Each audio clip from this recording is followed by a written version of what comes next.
Stugotz here. Whether you're into podcasts about ghastly crimes or hip-hop rhymes, there's always something new to discover on Spotify. With a mix of originals and many of the world's most popular shows, listening to podcasts on Spotify is easy. Just open the app, tap Browse, and dive into their growing library. Subscribe to your favorites, including our entire archive, so you'll never miss a show. You can also download podcasts for those moments when you're up in the air or going underground. Podcasts on Spotify are streaming right now. Go check them out today.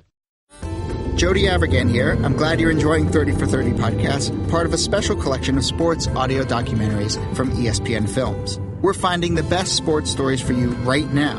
And to do that, we're behind the wheel of the Mini Countryman, the biggest mini yet.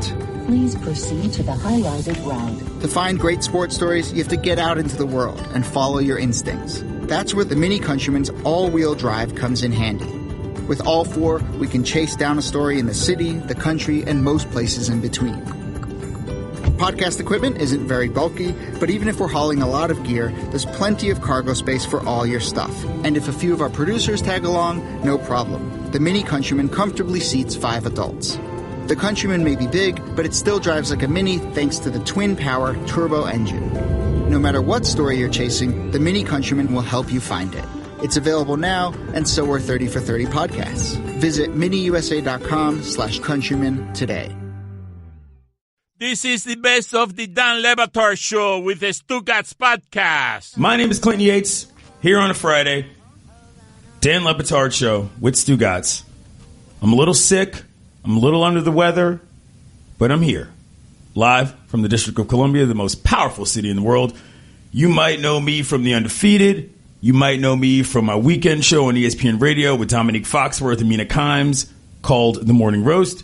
And you might have seen me wearing clothes cooler than yours on Around the Horn, something I do regularly.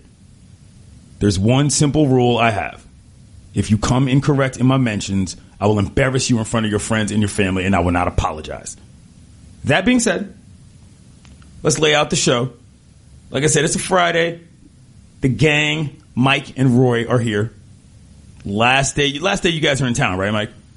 We're doing staycations. I just had a new baby niece. I want to hang out with that. And Roy just had a baby girl. Yep. He's going to want to hang out with that. Yep. Nice. Okay. Well, we will be leaning on the Miami side a little bit because my voice and my body are a little under the weather. But we got a fair amount to talk about today. What happened to Dominic, you? I've just been traveling, dude. I've been on the road for 2 weeks, back and forth to Bristol. And, listen, I'm not complaining. I love my job. But sometimes the Bristol run in the winter because of the weather can become brutal. Sat in an airport twice for more than 4 hours. Finally back home. It's a lot, man. You know what I'm saying? I'm not one of these guys that necessarily travels well when it comes to business travel. And so if I make more than 2 trips in a week and I made 4 in 10 days, kind of bangs me out a little bit. So that's the deal with that. Also, probably airports are cesspools of germs and sickness. And when you're on the road, the other thing, too, is that you don't eat your normal foods. You know what I'm saying? So you're always eating in an airport.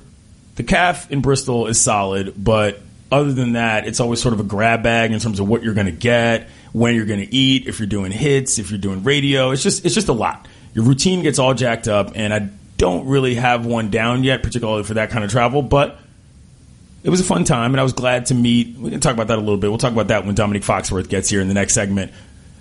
I got to meet a lot of people I didn't know. That's right. You went to the big talent meeting, no? Yes, that was a big thing. So we'll talk about that in a second. It's like a big mixer, like a high school reunion of sorts. I'm sure it was quite the party. No wonder you're feeling I have quite the analogy for that, and it was rather interesting. As I said, Dominique Foxworth is going to join us in the next segment for the rest of the hour. Amin El Hassan is going to join us later in the show. Cian Fahey, who I met as well, is going to join us at 11. Excuse me. Cian Fahey at 11.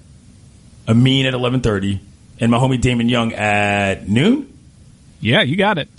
Do I have that right? Okay. Yeah, Damon Young from Very Smart Brothers. He wrote a thing about LeVar Ball and his new league and all that. He's a very funny guy. He's a very smart guy. So that's going to be how we lay out that portion of the show. However, before we get to any of that, we got to talk about Dick Enberg.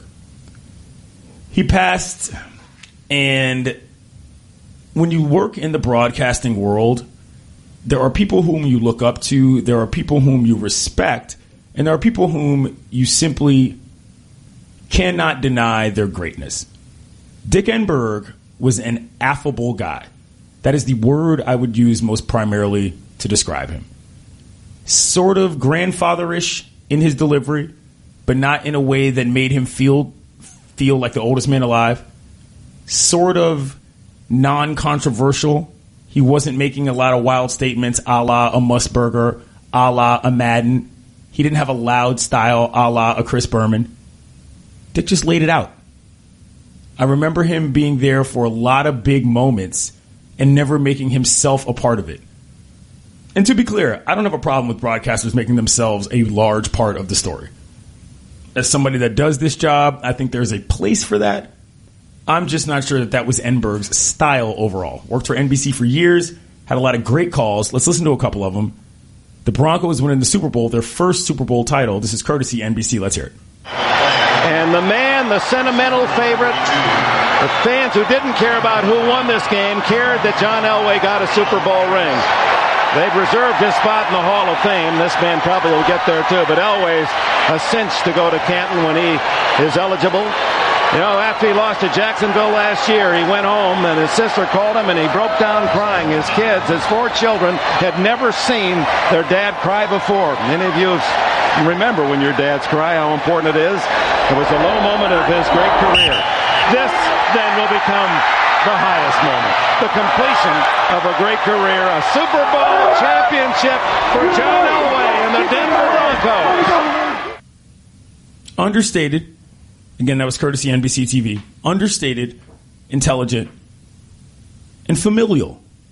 Dick Enberg wasn't a guy that was going to say something that made you, I don't know, double take at the television. He was just going to tell you a nice little story.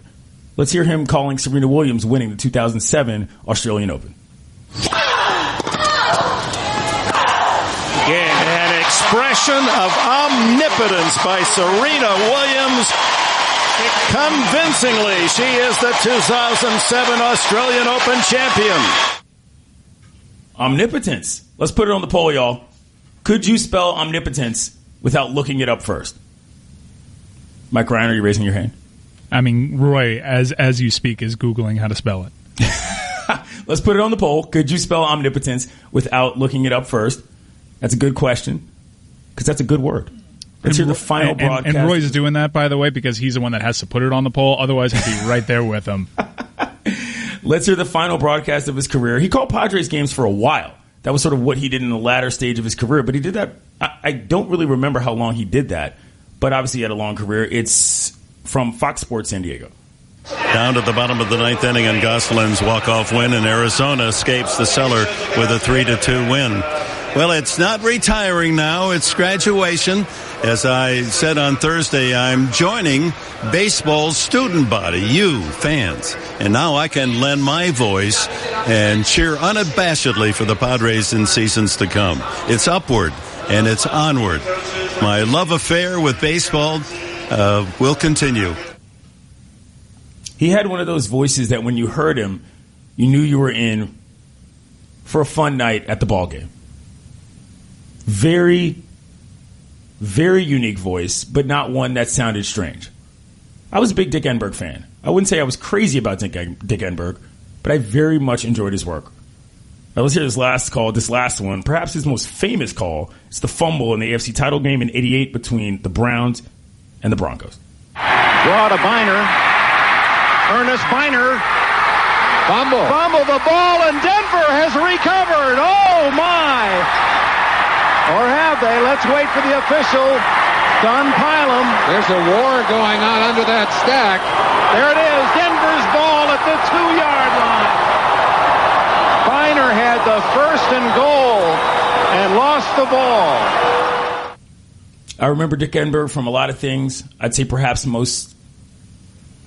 the biggest thing in my mind was probably the Olympics. Mike, does that make sense? Yeah, I remember that him a makes lot from the Olympics from the desk. Yeah, that makes plenty of sense. I mean, when I think Dick Enberg, I think NBC broadcast and them having the Olympic contract so much. He was a part of your summers every 4 years and winters too. So you saw him. He was a daily part of your life. When I feel like Olympics were the original binge watching experience. We don't binge on anything in sports but the Olympics, and Enberg was a central figure in all of that. He was. Young broadcasters out there, if your life turns out anything like Dick Enberg's from a professional standpoint, you've probably done something pretty good. I'm Clinton Yates, filling in here on the Dan LeBatard Show on a Friday. Dominique Foxworth joins us next. It's ESPN Radio. How are you, fam? I'm good, man. I enjoy the holidays, so I'm having a good time and get to hang out with you. Got to talk to some members of the shipping container, which always brings a smile to my heart. That's good. Yeah. It's the Friday before Christmas. Are you done shopping? Shopping. I mean, Christmas. I don't ask for gifts. I don't buy gifts. Okay. That's how I roll. I'm not surprised. That's basically how I am. You are a former NFL football player, as everybody who listens to this show knows. The Russell Wilson situation in Seattle. He might have been concussed in that game. They sort of acted like he wasn't. Tell me a little bit about what you thought about that. What I understand is the referee sent him to the sideline to go through the concussion protocol. And it appears as if he did not go through the concussion protocol. So he's kind of saying that it was just his jaw that was hurting and he was not actually, there was no issue with his brain, so he may not have needed to go through the concussion protocol. Obviously, you can't rely on the person to who may have gone through some sort of head injury. You can't rely on them to determine whether they're clear or not. Right. But I think that's the reason why the Seahawks were fined, is because he was sent to go through the concussion protocol and he did not go through the concussion protocol, which is a problem. Let me ask you this though: should this be the Seahawks' fault? Yes. I thought the whole point was that you had independent people who were there on the sidelines. Why isn't this the league's responsibility? Yeah, I guess that's fair. I can't push back against that. I think everyone, with the exception of Russell Wilson, should be held responsible for that. Like, you can't expect a person who may be concussed to think clearly enough to understand whether he's being put through the protocol or not. But yeah, I'm not necessarily interested in dividing up the blame between the Seahawks or the league or the independent neurological examiner, but somebody should have put him through the protocol. He said he just went in and went into the tent and sat down and said his jaw hurt, and they threw him back out there. That seems like a problem, considering that the whole concussion issue came up, I guess, about a decade ago, and we still haven't figured out a good way to protect the players.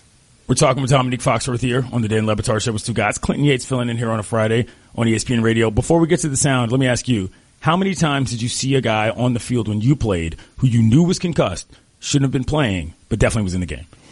I mean, I'm not a doctor, so I can't necessarily say that a player was concussed or not, but I've seen many guys take some shots that I can't imagine didn't hurt their brain, and they came back in the game. And I remember, actually, the things that stand out in my mind more often is the guys who were just so out of it that there was no way around it. I remember, was it a Thanksgiving game we were playing? I was with the Broncos and we were playing in Dallas, and I think it was Ashley Lally was one of our receivers at the time, from Hawaii. Shout out Hawaii Bowl. Dang. Yeah, he got hit really hard and came to the sideline. And I remember when we came to the sideline, they took his helmet and they were asking him what day it was. And he was like, Thursday? That's still the go-to? That's the question. He said, it's Thanksgiving. Why are we playing on Thanksgiving? Whoa. And so, like, we laughed about it at the time and continued to laugh for the rest of the season about it. But not that funny when you look back on it. Not funny at all. Yeah, that was a go-through question. That was before the concussion protocol, but there was like, what day of the week was it? Where are you? That sort of stuff. He didn't know we were in Dallas, and it was just not a great scene. That's kind of terrifying. Let's hear what Jeff Dickerson from Dickerson and Hood had to say on Izzy in Spain about how he would fix the NFL's concussion protocol problem. You don't want to punish a player who may or may not be concussed. You don't want to suspend that player. Here's the solution. You suspend the head coach for the next game. End of story. It will, trust me, it will never happen. And if you even think about going back out there before you've been cleared, and you know that your head coach might be suspended for the next game, you'll be released. Like, your career, like, that doesn't happen. The head coach doesn't mess around. And if the head coach sees you run back out there, he'll call a timeout. Because he's not going to get suspended and lose himself a game check. No way. You're a union guy, Dominique. Is that even an option? I mean, I guess anything can be agreed upon and can be put into effect. Obviously, it's unlikely that it's going to happen, and it seems Dickerson's thought there is that it'll never come into play. But I think you also fail to understand the level of intensity and the level of responsibility you feel as a player. I wrote about this a couple weeks ago, why players, after Savage was convulsing the back of the end zone, everyone's By the way, that was terrifying. Yeah. That was one of the scarier things I've ever seen on an NFL field. Yeah, everyone jumps to how could they let him back out there? And then some people are like, why would he want to go out there? Which is a fair question, because you think in your own mind, like if you ask me in isolation, if you just were convulsing, would you want to go back and continue to do the thing that caused that? Probably not. I would say no. Right. However, when I was a player, like I can go through several times where I didn't necessarily have head injuries, but like I wanted to go back out there. It's because you feel like you have a responsibility to the guys that are out there and you don't want to let them down. And it's almost like a familial thing where I'm not sure that this would change. I think Dickerson's idea is clear that the motivation may be on the head coach to stop the guy from going back out there, but the player is going to try to subvert the process. Many players, no matter what. Right. And I don't understand this. If it's supposed to be an independent evaluation, why is any of this on the team? Well, that's what I'm saying. Like, it seems like the league should have a much stricter policy on who they've got on the sidelines to investigate these matters. Yeah, I think that somewhere the communication was lost somewhere in the chain where it appeared clear that the referee said he should be evaluated. He went to the sideline, and for some reason, maybe this is what happened, and this is obviously all speculation, that the Seahawks training staff received that message and did not communicate it to the individual or the independent neurological examiner or consultant, and it wasn't happening. Maybe that's what happened. That could be that's the best thing I could come up with. But I think you're right. If the information was communicated to the independent neurological consultant, then it's no longer the Seahawks' responsibility. Let's hear what Russell Wilson himself had to say about the situation. I guess that's what they decided to do. You know, I thought that everything was done in the right way. There's a lot of confusion. I didn't really understand why I was coming out of the game anyway. I was completely clear. My jaw was a little messed up other than that. But, you know, that's what they decided. I don't love that. I don't like the idea of him sort of doubling down on what, I'm not going to call it a lie, but like, again, it's not his responsibility to diagnose himself. Right. I was completely clear. Yeah. That's not really what this is about. Yeah. Just to go back to the idea of the players not making a decision, I played in a game. I was with the Falcons at the time, playing against the Broncos, who I'd just been traded from a few weeks prior, and they came to Atlanta to play us. Jay Cutler was a quarterback. He's scrambling, and so I try to pursue to get him. Eddie Royal was the receiver that I was covering, so I released him, and he came around and blocked me in the chest. And I remember getting up afterwards and like saying thanks to him for not hitting me in the head. But as he was walking back to the huddle, I start coughing up blood. And I remember very clearly going through this thought in my mind, like, this ain't good. I should probably go to the sideline. And like, you know me, I'm a pretty reasonable, rational guy. You're not one of these crazy guys running around trying to play without a helmet on. In that moment, my decision was, I'm not going to let him take me out of the game. So I kept coughing, spit, continued to play. No one knew that I was coughing up blood. The blood stopped eventually. I told the trainers at the end of the game. They did an x-ray, determined I was fine. And like at the time, at that moment, whatever emotions and whatever stuff is going on in your mind, it seriously clouds your judgment. And like I'm not that person in my daily life. When I'm walking down the street, if I cough up blood, I'm calling 911. You're going to the doctor. Yeah, but in that particular moment, and so, I mean, to your point, the responsibility in the onus should not be on Russell Wilson to determine whether he's clear or not. It's a scary situation, and I think that Dickerson's idea is right. You can't do something that is just a monetary value for something that is not determined by money. Right. It's a brain injury. Yeah. You're messing with people's lives. You're messing with the workforce and the labor force of your league. Popping somebody with a fine does nothing. The NFL makes billions of dollars. Every single team has $100,000 falling out their pocket every single week. That is legitimately chump change. So while Dickerson's idea of suspending the head coach is a good one in theory, I think you've got to do something a little different. I mean, I think you've got to find a way.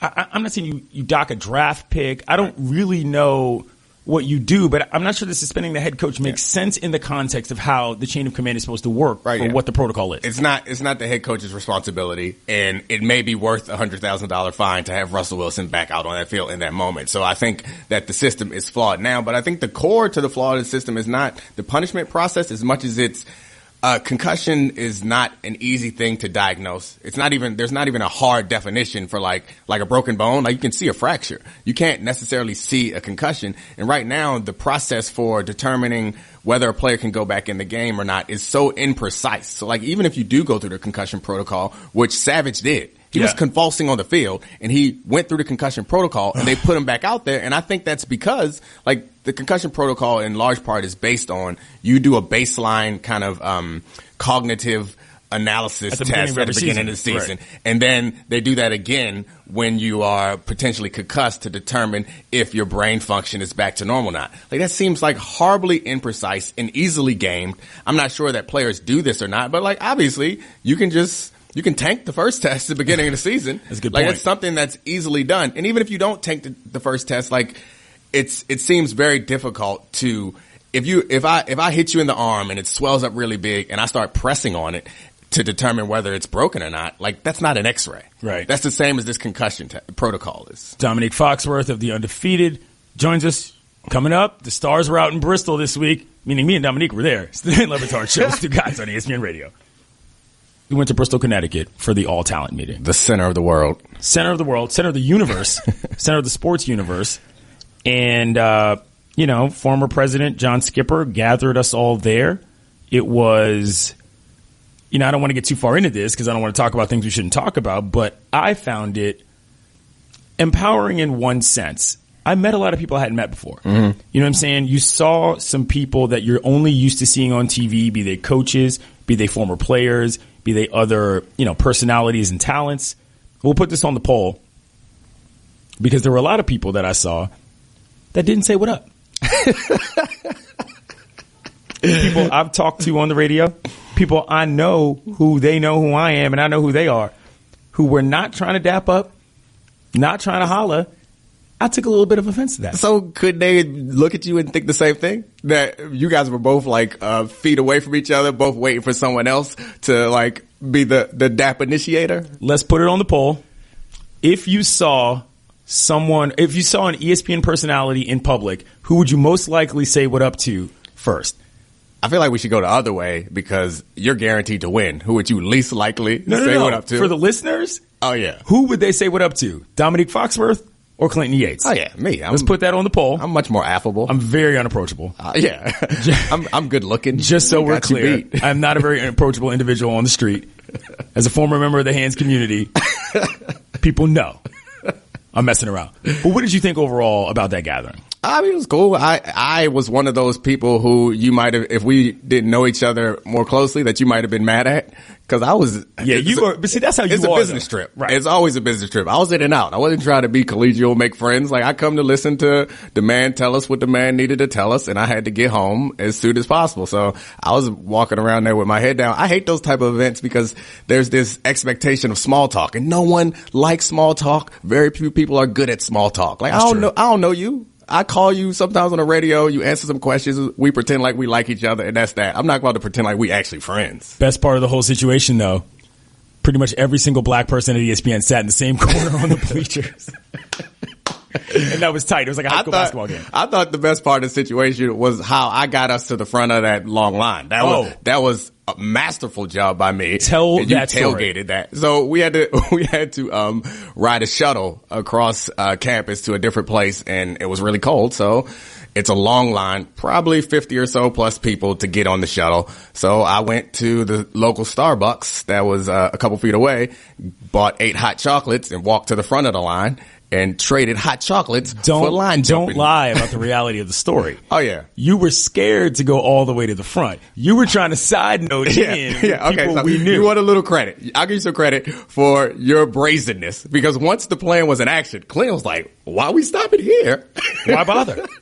We flew right past one Mina Kimes and one Pablo Torre. Which is where I was going to go in because I know them. And we went up to the front of the line to some people that we don't even know. It's like, yo, want these chocolates? Mm-hmm. And if you've ever listened to the Morning Roast, Sundays on ESPN, coming back December 31st, you know that I am the person that does not care about boarding groups when I get on planes. Yeah, that's disrespectful. I just go straight to the door and I get on the plane. That's disrespectful. That's exactly what I did in this situation. And guess what? It worked out. Well, the plane is indoors, so boarding groups is a whole different scenario. I was shocked at the level of star power that was there, because there was, like, Scottie Pippen I saw was there at the talent meeting, and I was thinking, you got 6 rings. You don't need to be here for this. I'm telling a story out of school right now. Definitely saw Scottie later that night in the lobby. Uh-oh. Said exactly that to him.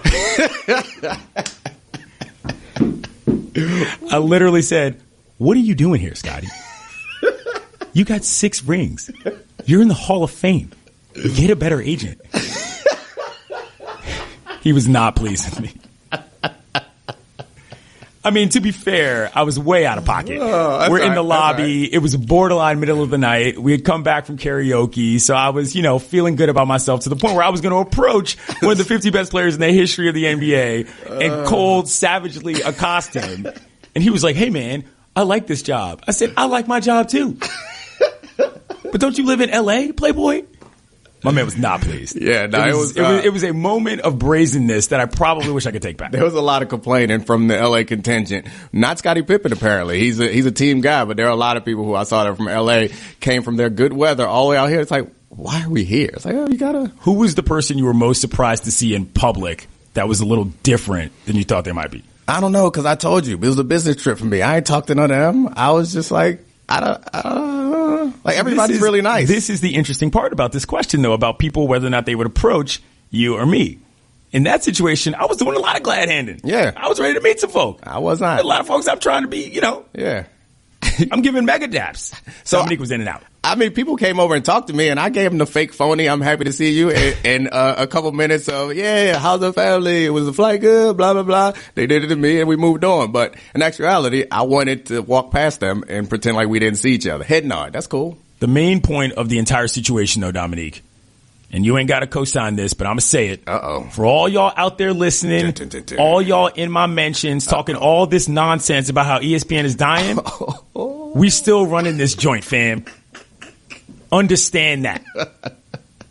All your little side websites, all your little side blogs, and your little Twitter feeds ain't doing nothing. You sound like Suge Knight on the stage of the Source Awards. I'm just saying. Check the numbers. You watching games? You probably watching ESPN, Playboy. And that was the overall message for me. Oh, man. Was that we still in this piece, and the reason why is because of everybody who was there. That's what I took from it. And I ain't ashamed of that. Are there quibbles and issues I have with certain things that we do? Of course. This show is probably one of the ones that does the most in terms of criticizing what the network does that is, either illogical or otherwise contradictory. But in that moment, with all those people in there, all the people I grew up watching, all the people I still watch, it was evident. It was the most talent on earth right there in that room on that one day.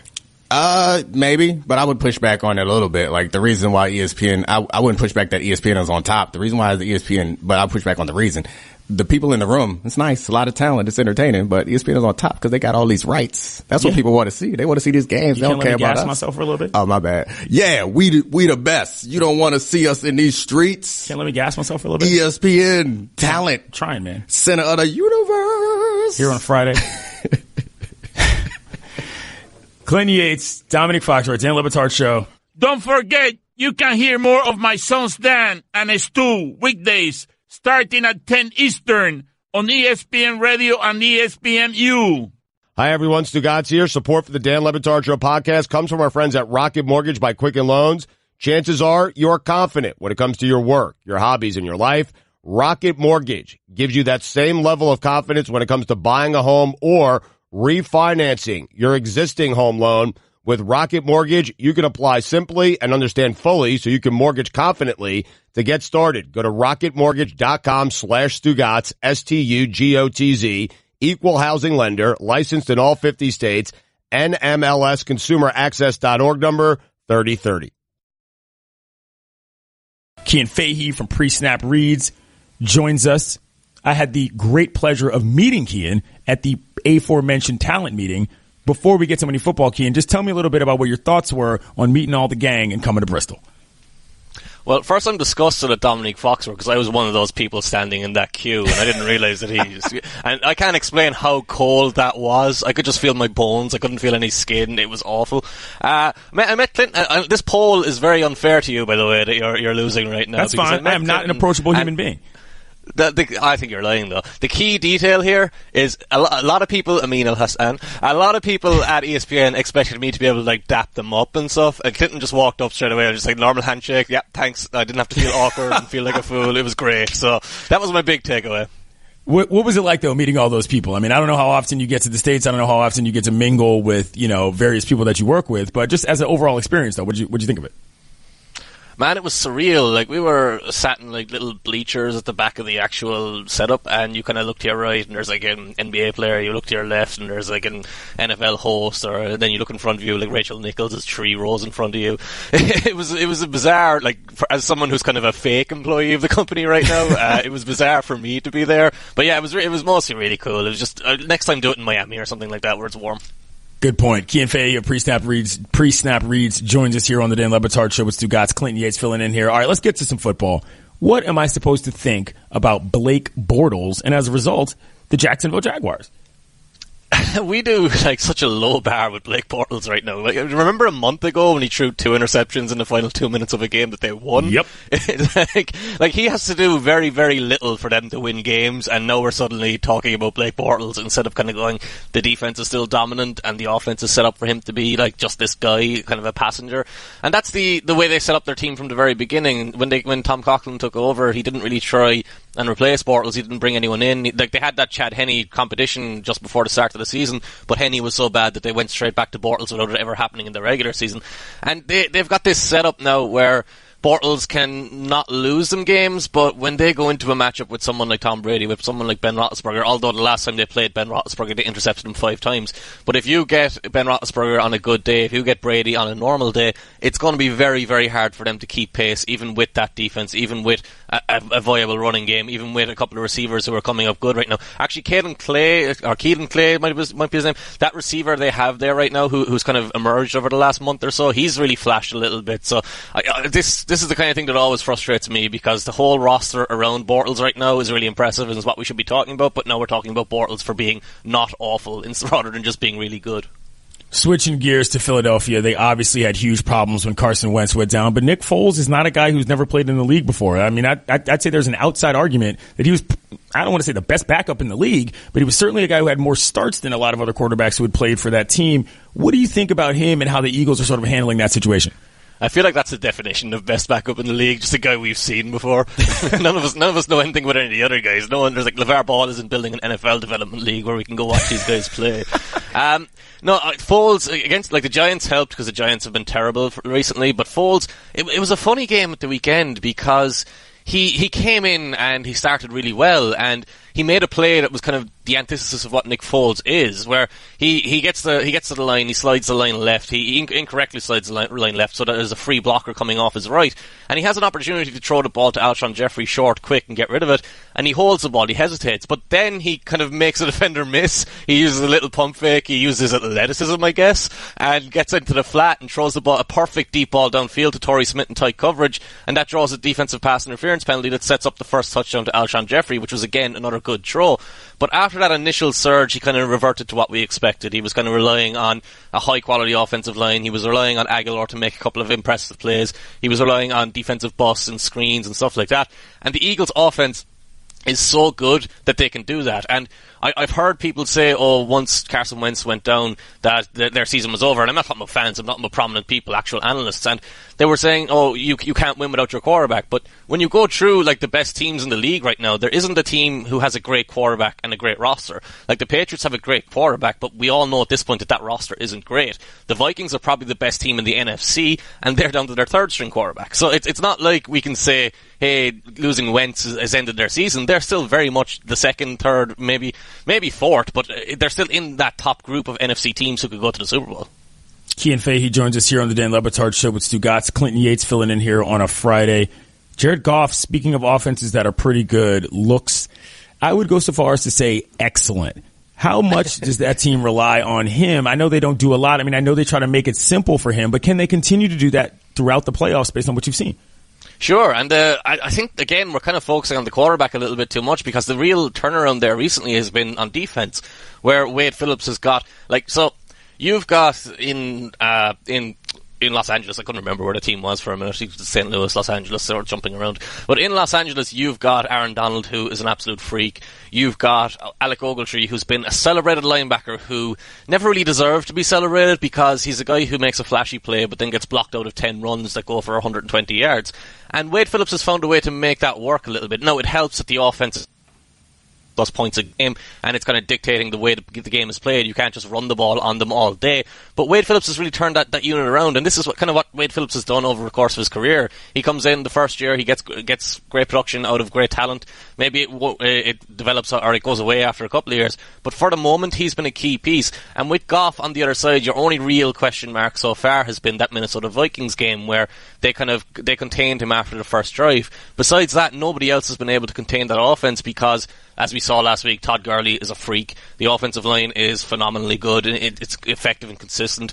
Cooper Kupp, Robert Woods, Sammy Watkins, and Gerald Everett. You've got such a list of stars, or not stars, but high-quality skill position players who complement each other perfectly. And everything is clicking there, and it's very hard to disrupt it. So the only real concern I have for them is what happens when they come up against that Eagles defense again and that Vikings defense again. Those teams should be able to match up to them and contain them a little bit. And when you can't win the game easily, is Goff going to be able to make the consistently tough throws, the plays in tight games where you're going to win it? And I'm just not really sold on that yet because I haven't seen him do it. I'm sticking with quarterbacks here. I loved that play with Cam Newton calling out what was going on with the Packers and then making that little underneath throw for the touchdown. How well do you think he's clicking? Because he looks great to me, and I'm of the opinion that when he's not just playing well but very, very confident, the Panthers are kind of unstoppable. He's such a weapon. Yeah, Jacoby and I talked about this on the podcast this week on the Nickel Package, and it's like I don't think Cam is fully healthy even at this point of the year because never before have I watched him go through a season where one week he's like the worst quarterback in the league and the next week he's the best quarterback in the league. And people have kind of always assumed that's the way he played because his numbers were like that. But that hasn't really been the story of him. That's been the story of the offenses he's been in. He's had inconsistent offenses around him, inconsistent supporting casts around him, and that's made his numbers look inconsistent. This year, it's kind of been more, he's been really inconsistent. Like, he's missed Christian McCaffrey a lot on open plays underneath that he would, in previous years, probably expect to hit, and you would expect him to hit them moving forward once he's kind of fully healthy again. I think that shoulder surgery mattered a lot. But the really interesting thing about the NFC right now is they're not considered one of the top teams, but you could very easily see a team with Cam Newton, Luke Kuechly, Christian McCaffrey, all these phenomenal stars. Like Thomas Davis is suspended right now, but he'll come back and be an excellent player as well.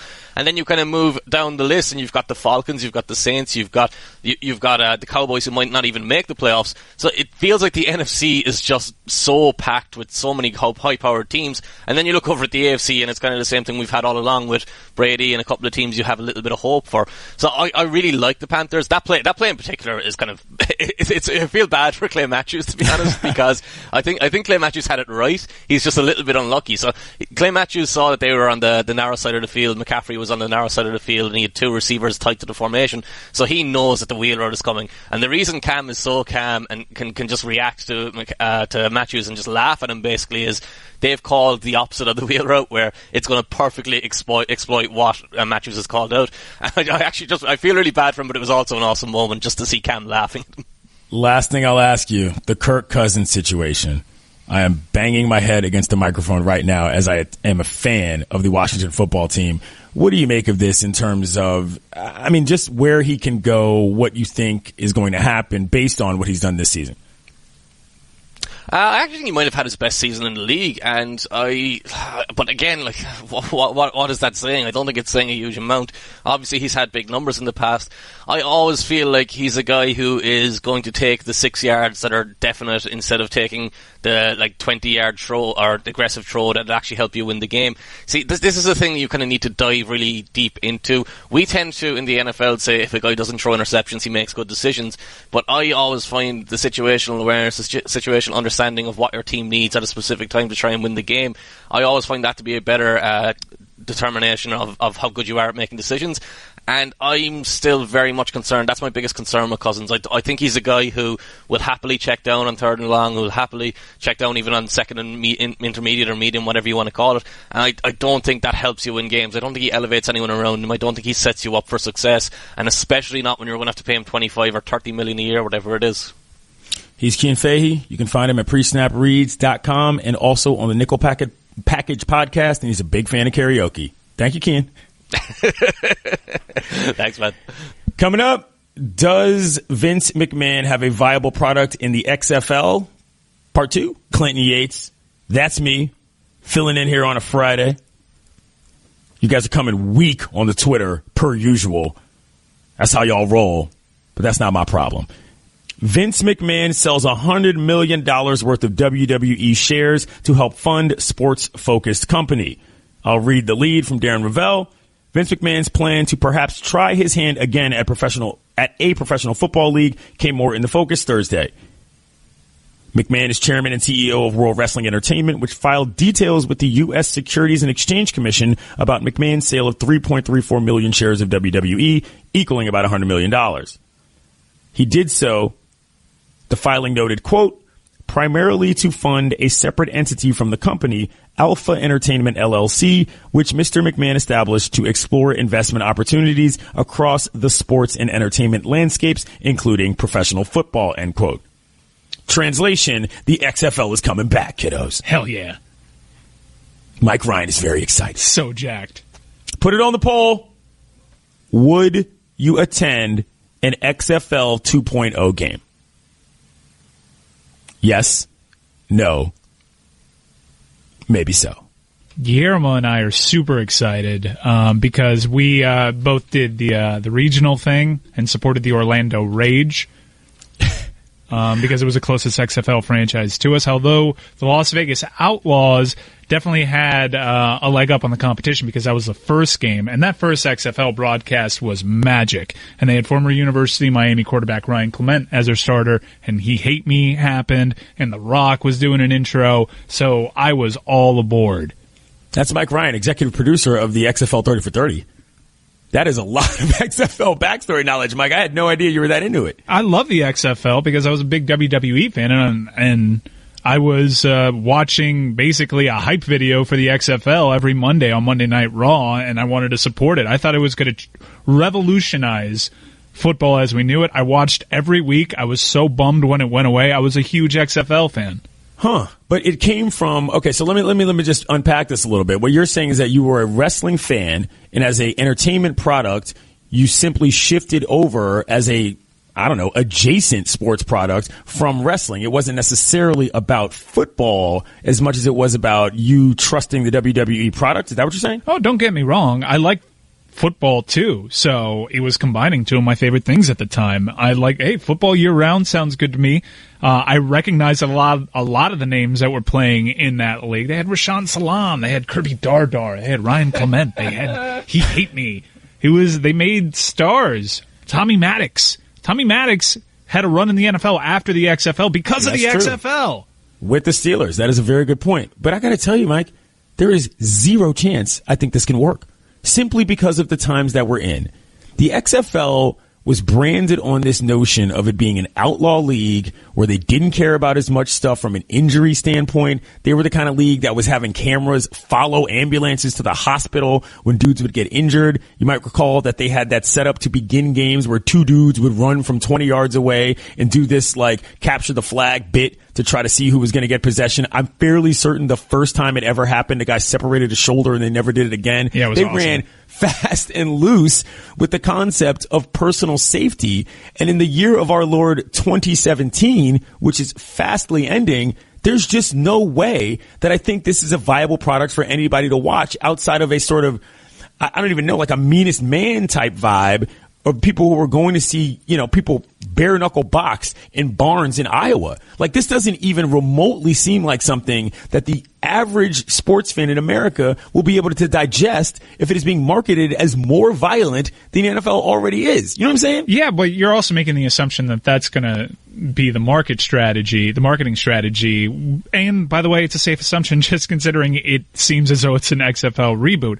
I believe, given the current state of the NFL, there's absolutely a lane for someone to maybe potentially give them a run for their money. But the stuff that people don't like about the league would sort of fall within the XFL branding. The taking a knee, for example. The XFL sort of encouraged personalities. But people don't like that. So if you're trying to be an alternative to the NFL, are you going to make everybody stand? You're going to have to be extra violent, but how will that play in 2017, as you said?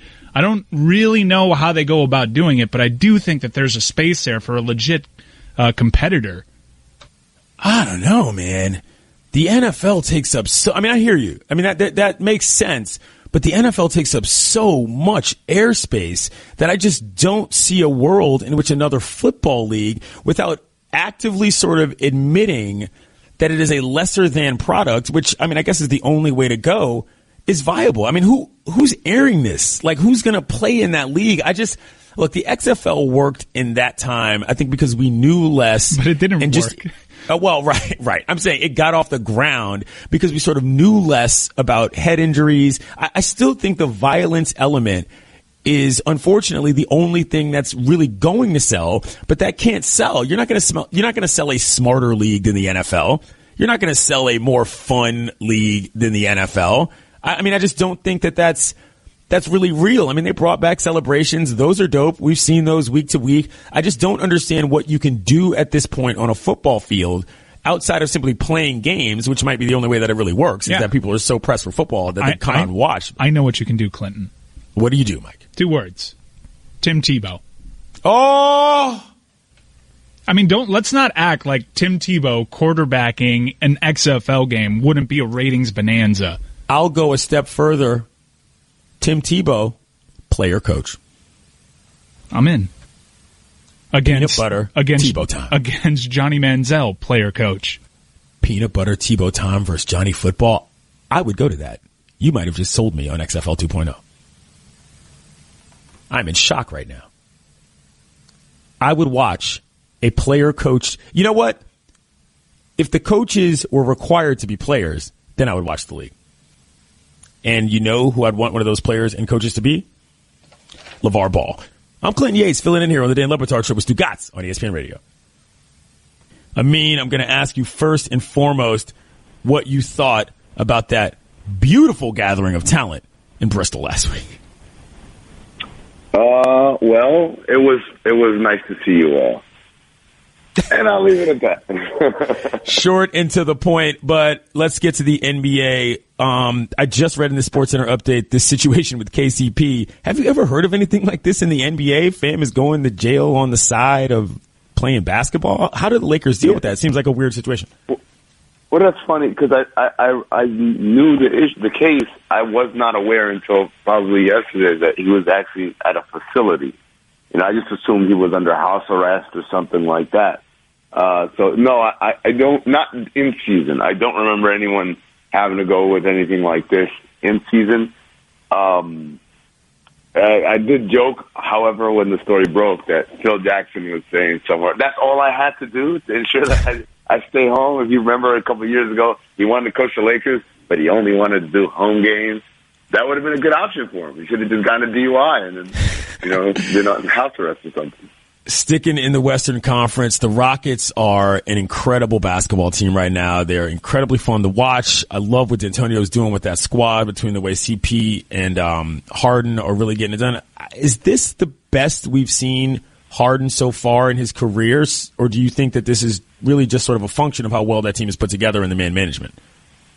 Oh, I think it's all of it, right? He's obviously entering his prime as a player, so it stands to reason that he's improving year by year, especially since now this is year 2 of playing for Mike D'Antoni, whose playbook has opened up the game for Harden, made him a more effective player, I think, by forcing him to be a quicker decision maker. I thought, he had good assist numbers under McHale and, in the previous regime, but the difference was he's a ball stopper.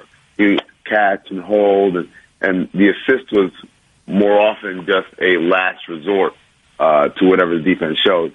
Now he's a lot more aggressive, and I think the playmaking is coming in the flow of him playing, as opposed to just kind of something to do at the end of the checklist. But at the same time, I'd be remiss if we didn't look at the influence of Chris Paul, one of the renowned great leaders in this league. And one of the things we always talk about James Harden is his leadership probably needs some work.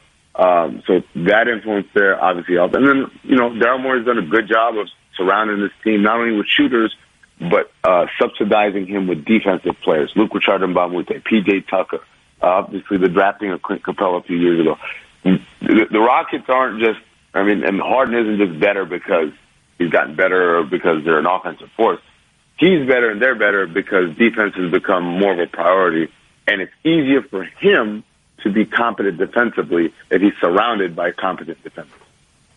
Amin El-Hassan, ESPN NBA insider, joins us here. Switching over to the Eastern Conference, the Bulls are bonding. What am I supposed to make of that situation after how bad the circumstance was earlier in the season? Clinton, the weirdest thing about it is they still haven't talked to each other. So the best Bulls lineups all have Nico Mirotic and Bobby Portis on the floor at the same time. I'm talking about, if you look at all the lineups where they've been on the floor, and I know a small sample size theater, they're all positive. And not just positive like, a +3 net rating. I'm talking about +17, +42. The net ratings are off the chart. And it's not like this team is beating scrubs. It's not like, it's okay, so you got some cheap wins against the Suns or the Clippers. They're getting wins against quality teams that we expect to be in the playoffs. They beat the Celtics. They beat the Bucks. They beat the Jazz, right? They're beating good teams in this streak. I don't know. I really don't know. I've never seen anything like this because here's the weird thing, Clinton. Even before Mirotic had his face rearranged by Bobby Portis, we went into this season thinking that's the worst team in basketball right there. That's the worst collection of talent, right? So it's not like, of course they're playing better because he's back now. No, we thought they were going to be garbage even before he was gone. So for them to be on this kind of streak, with basically the same group of talent that they started the year with, is pretty amazing. It's pretty amazing. All right, let's move further up the standings in the Eastern Conference and IT and the Cavs. What's the status of his return, and how do you think that blend is going to go as far as whenever it is that he gets back into that lineup, or gets into that lineup, I guess, to begin with? Everyone's kind of speculating that the Celtics game is going to be his game back. It's his first week of January. Dave McMenamin reported that's when they were targeting, the first week of January, and then everyone looked at the calendar and said, they're playing the Celtics. Makes sense. As far as how it's going to work, it's interesting, but, this guy's an elite scorer. And in many ways, I actually think that this is going to be a great situation for him. Conventional wisdom says, he had the ball in his hands last year all the time, and now he's got to go. He doesn't have the ball in his hands. LeBron's basically the de facto ball-dominating player there. How's that going to work out? But I think if you tell Isaiah Thomas, hey, man, you don't have to worry about making other people better anymore, at least not on a full-time basis. There's someone else who's going to set the table. All you got to do is go out there and get buckets. He's never played with a playmaker like this in his life. So I think it's actually going to make his game grow because he's going to be able to focus his full fury into scoring. The New York Knickerbockers are at the 8th seed right now, and a guy named Michael Beasley has suddenly resurfaced in the NBA. This story is amazing to me, how he manages to pop up every other year and be somewhat of an impact player. What am I supposed to think about Beasley and yet another resurgence? First of all, we have to acknowledge that in the calendar year 2017, nobody has had a better answer to a post-game scum question than Michael Beasley, because he was asked when he knew he had a hot hand last night, and his response was January 1989, which is when he was born. He's like, I've had the hot hand basically since day one of my life. Again, I'm a big believer in putting guys in positions where you are reducing the level of decision-making to be commensurate with their ability to process that, right? So LeBron James, genius basketball player, I give him infinite options because I know he can handle it. Michael Beasley, not so genius basketball player. Just reduce it down. Hey, man, just go out there and get buckets. Don't worry about all the other stuff. Just get buckets. Once you can reduce his workload to minimizing, hey, should I have made that pass over there? Am I supposed to make that guy better or not? Wait, what am I doing defensively? Don't worry your pretty little head about any of those things, Mike. Just go out there and get buckets. And that's when he flourishes, and that's when, the game becomes easy for him because you are reducing the stress of decision-making from him. All right, last thing I'm going to ask you, and we got to do this delicately because there are people who claim to care about Star Wars who have yet to see the film. I don't understand this. We're a week out, fam. Y'all got to go see this movie if you act like you're supposed to care. Okay? Let me ask you this. Who do you think, without spoiling anything, was the best overall character in Episode 8? Well, first of all, I'd like to say that I've seen it twice already, and I'm mad that I didn't go watch it again last night. So I'm just saying, for all the people who haven't seen it at all, you're right. We're more than a week out, man. You should have seen it 3 times by now. But anyways, the best. It's got to be Kylo Ren. It's got to be Kylo Ren. Right? That's the biggest amount of character development of anybody in the movie, in terms of being a very nuanced, by the way, character. I don't think it's straightforward. The idea that he's the bad guy, that's kind of how a lot of movies and a lot of stories are told in mainstream. Is just kind of like, that's the bad guy, that's the good guy, bad guy, fight, boom, good guys win. It's easy to process, and it's a lot harder to process nuanced depictions of characters, right? Where it's like, yeah, you're a bad guy, but I kind of feel like, why? Okay, maybe you're not that a bad guy. Oh, wait, no, you are. Wait, are you? Because that's real life, right? We rarely walk up and see pure evil.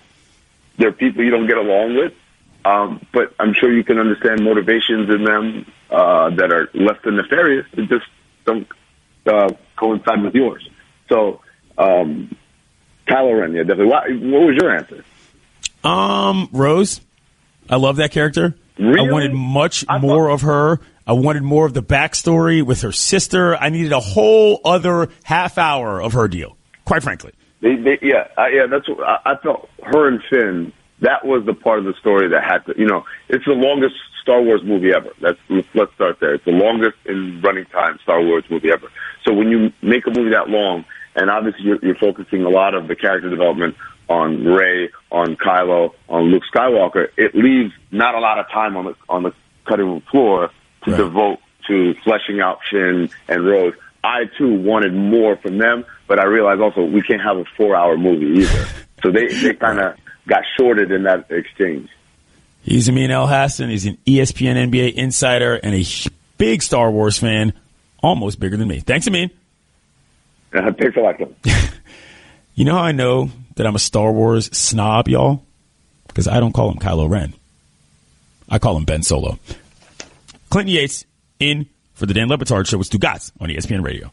Catch more of the Dan LeBatard Show with the Stugotz, 10 to 1 Eastern on ESPN Radio and ESPNU.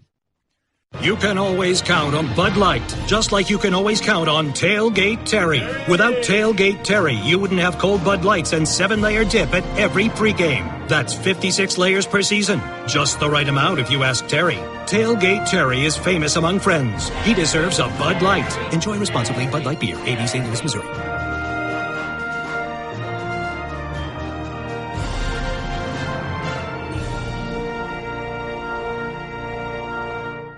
My name is Clinton Yates, filling in here on a Friday.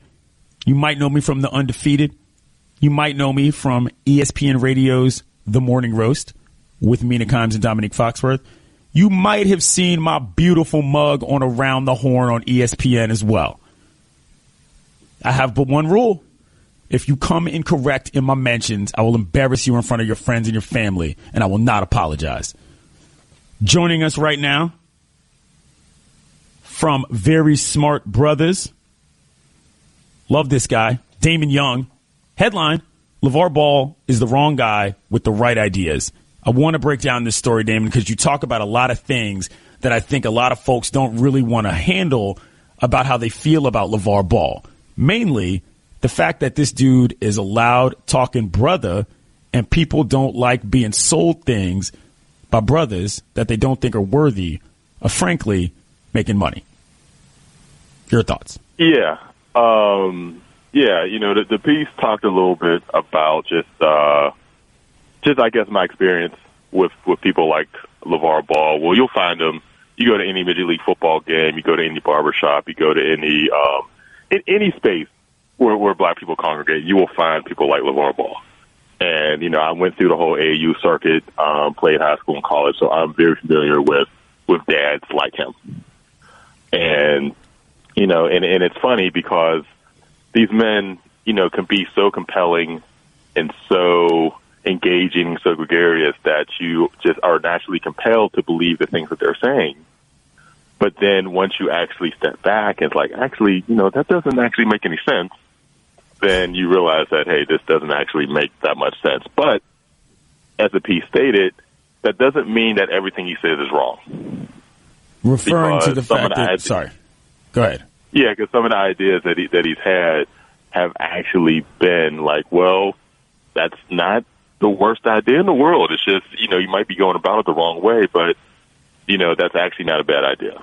Right. Didn't mean to cut you off there. You're referring to the fact that he wants to start a league for those that want to come out of high school and can't necessarily get to the pros yet. There's already a league that sort of does that. But I want to dig a little deeper into LeVar Ball and exactly what he's doing and how it translates to America. Because, and look, I know a lot of people are going to get on me about this, but I think this is actually really important.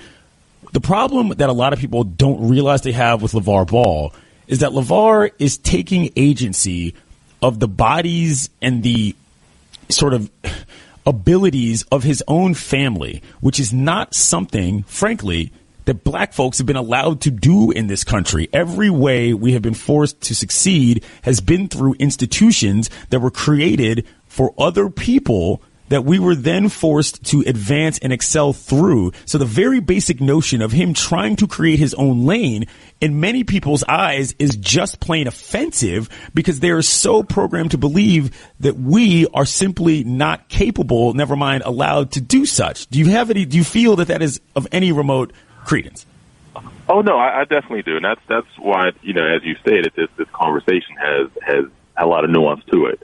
And even I admit to feeling a personal ambivalence where even though, again, my experience with men like him makes me very skeptical, I'm also rooting for him because of what he is attempting to do and attempting to challenge the power structures that have been in place for decades. And, you know, he's attempting to do a lot of the things that, again, we talk about in private conversations and in text conversations and that happy hour, and he's actually going out and actually trying to do it. Like, for instance, with LaMelo, his youngest son, taking him out of school, then homeschooling him, and now he's playing with a professional team in Lithuania.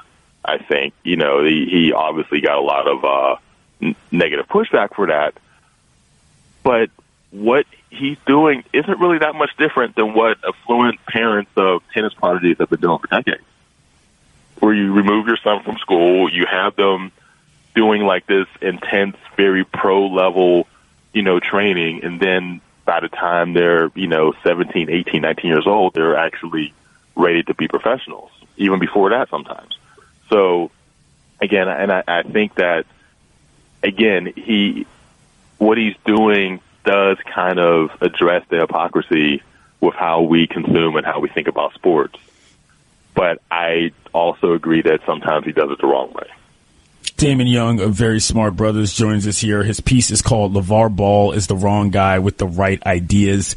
Clinton Yates filling in here on the Dan LeBatard Show with Stugotz.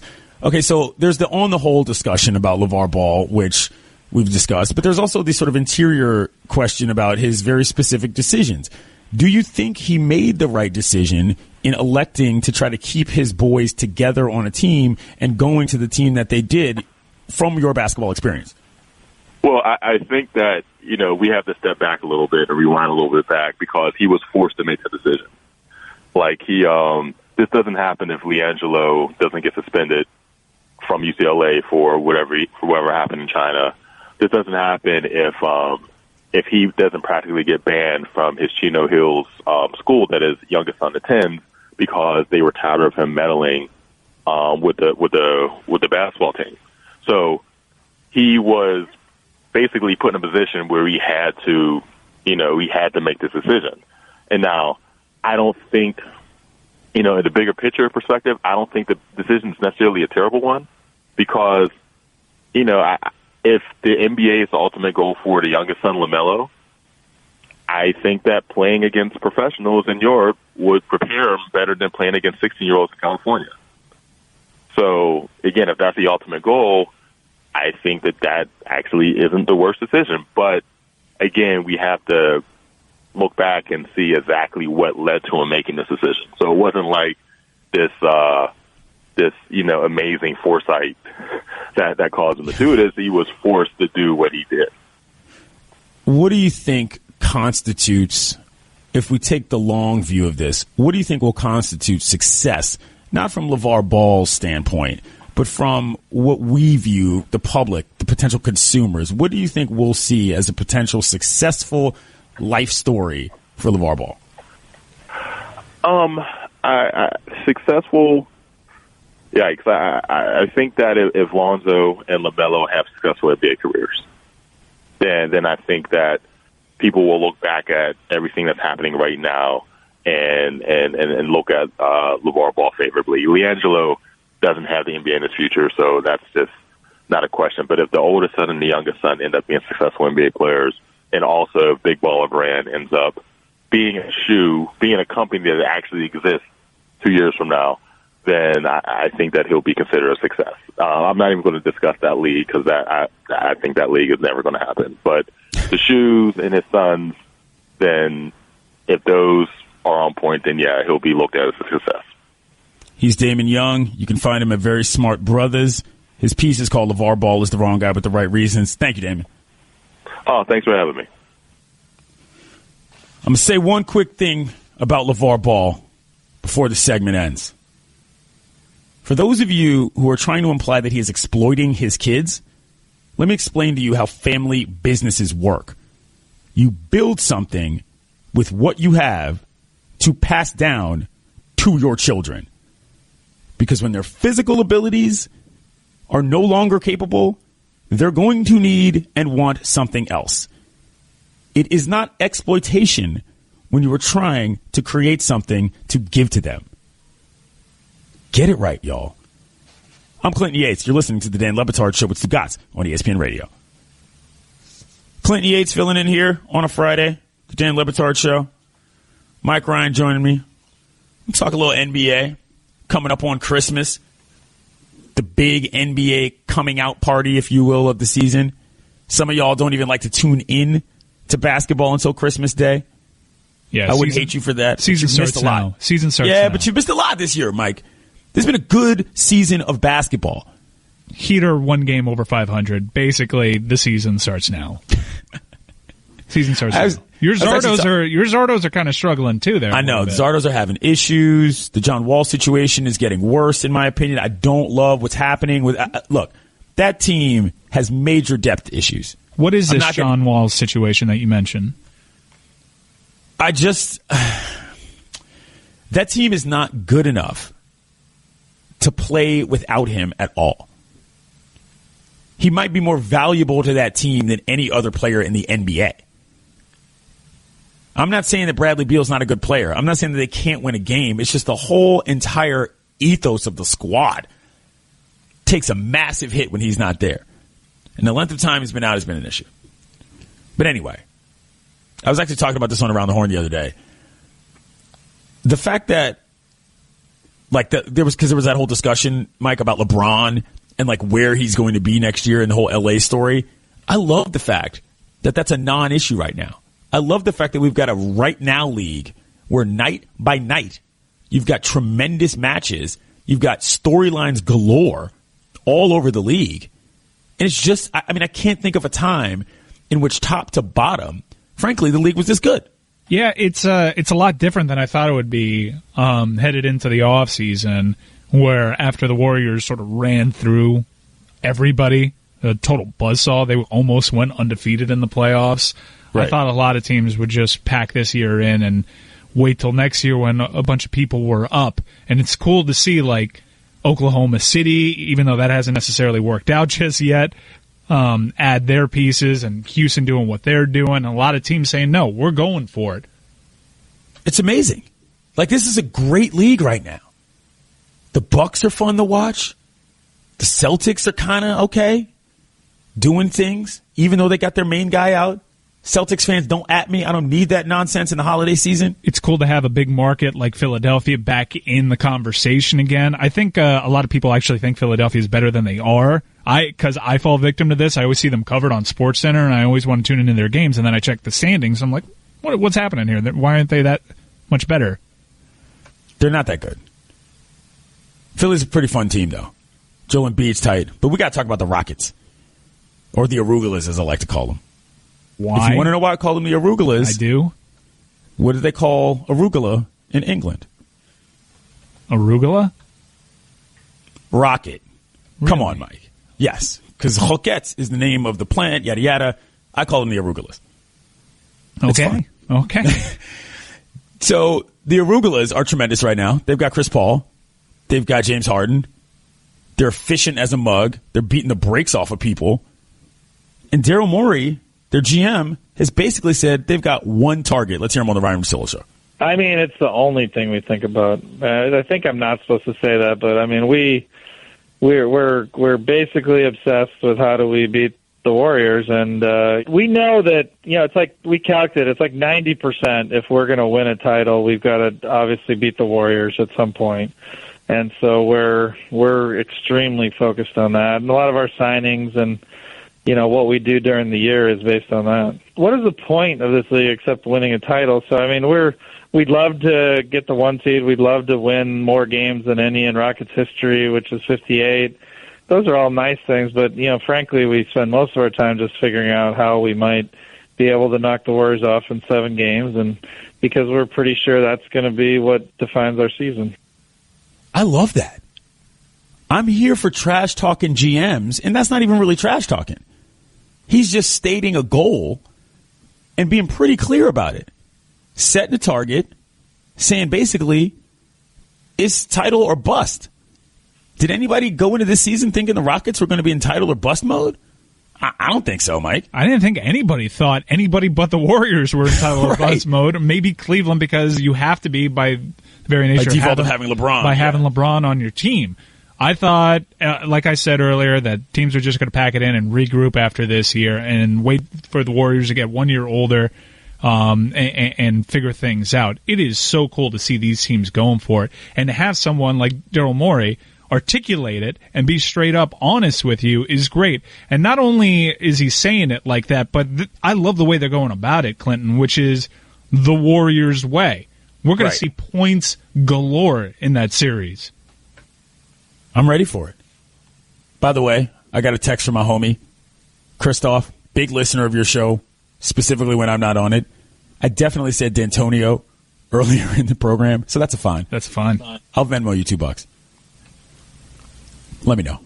I love that D'Antoni sort of built this whole construct in terms of playing style. Now, the Warriors sort of borrowed from the Miami Heat blueprint, and they upped it by bringing in, Durant and teaming him with Steph and Clay and having all these shooters around. It's incredible what they did.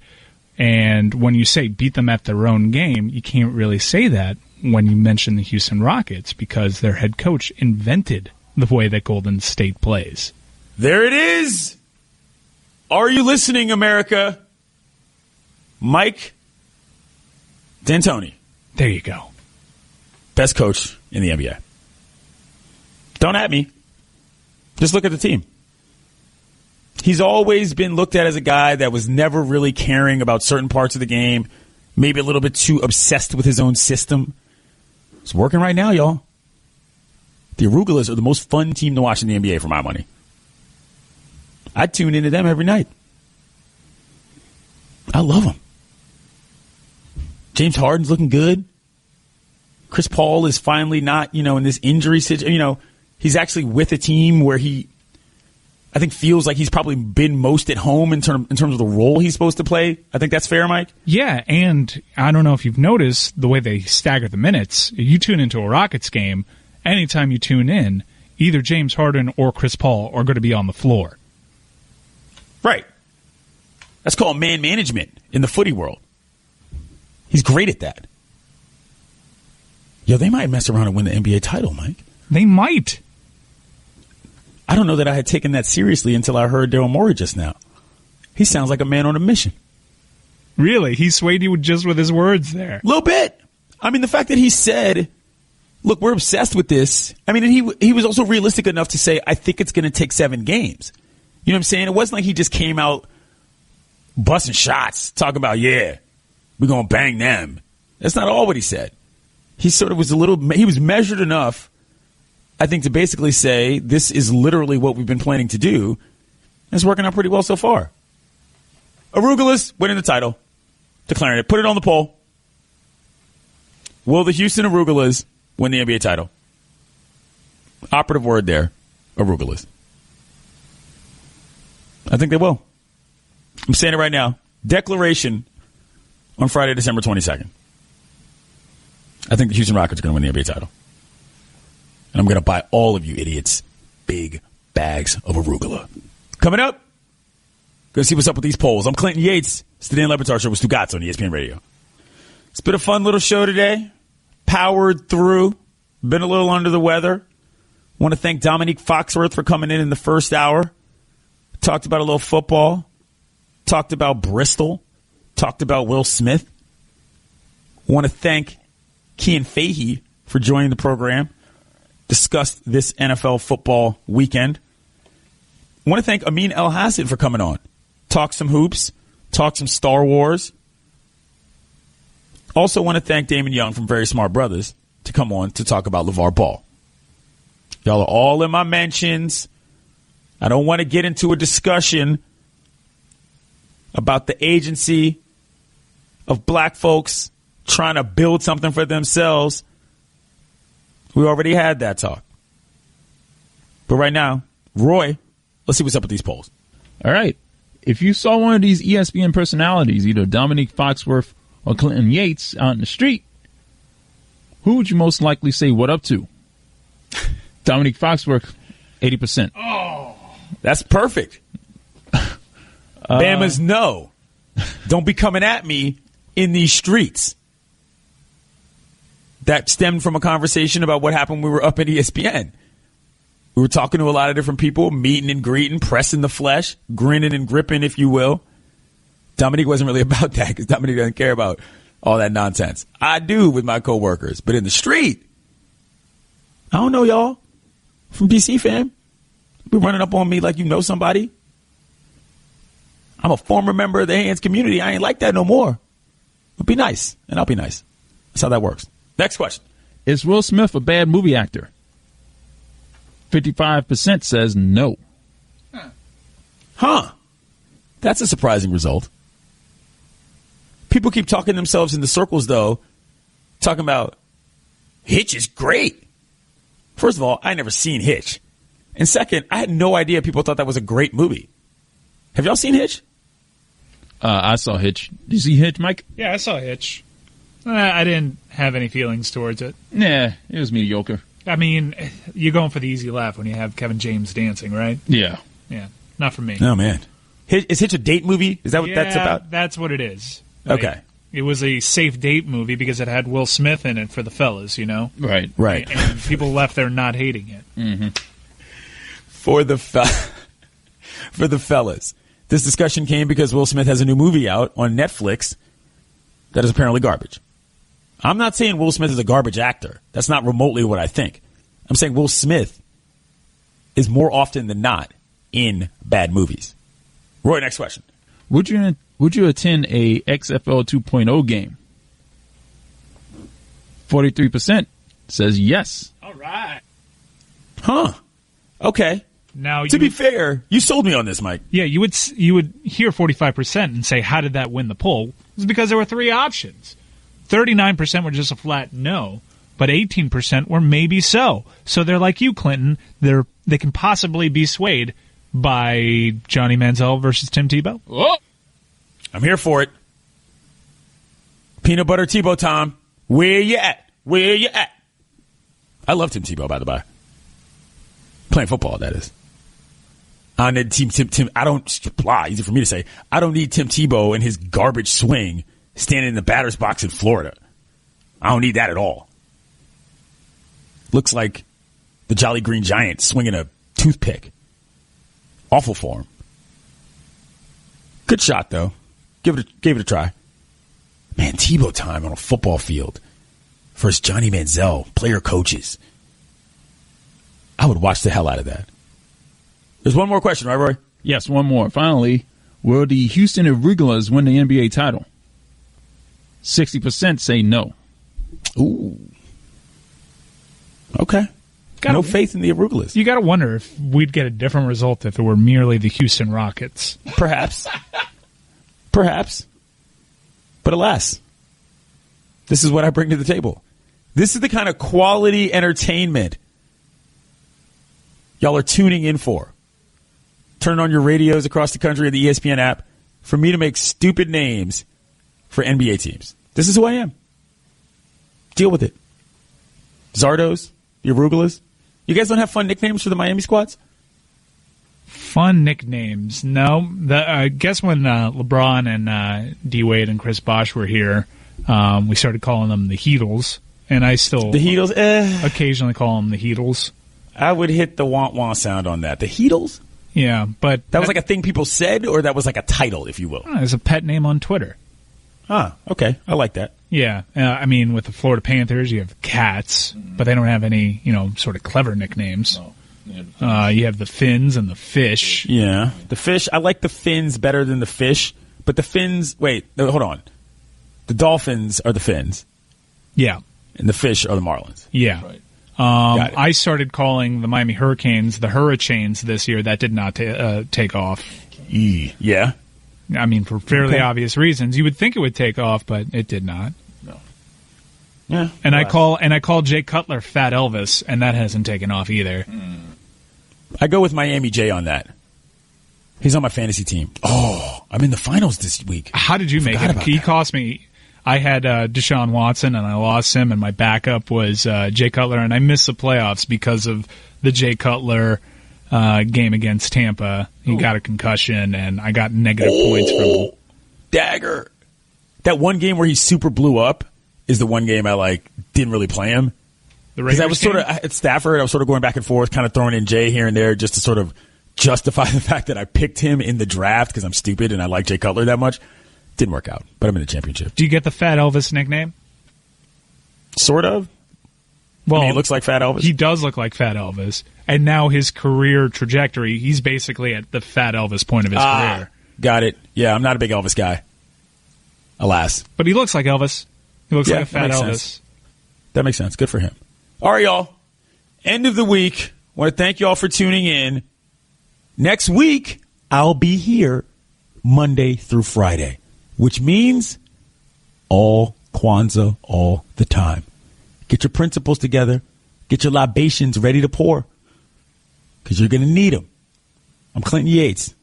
It's the Dan LeBatard Show with Stugotz on ESPN Radio. Happy weekend, kiddos. You can listen to the Dan LeBatard Show with the Stugotz 10 to 1 Eastern on ESPN Radio, and you can watch on ESPNU.